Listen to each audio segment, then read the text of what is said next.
This short tutorial explains how to buy shares of Synchrony Financial, a consumer finance company that issues credit cards and provides retail financing. Synchrony trades on NASDAQ under the ticker SYF, and this content is educational only, not financial advice. To buy SYF, you need a brokerage account.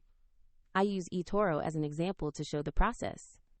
After registering, you must verify your account, usually by uploading an ID, and add funds before you can place a trade. Use the platform search bar and type the ticker SYF to find Synchrony Financial quickly. Make sure you select the NASDAQ-listed option that matches the company name before opening the stock page. Open the stock page to review basic company information in the price chart to confirm it is the correct security. Check the company name, NASDAQ ticker SYF, and recent price action before proceeding. Click Buy or Trade. Enter the amount you want to invest, review the order details, and then confirm. If the market is closed, the order will be queued or executed when the market opens, depending on your order type.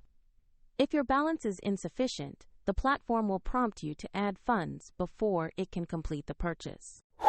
After the order fills, your position will appear in your portfolio where you can monitor it over time.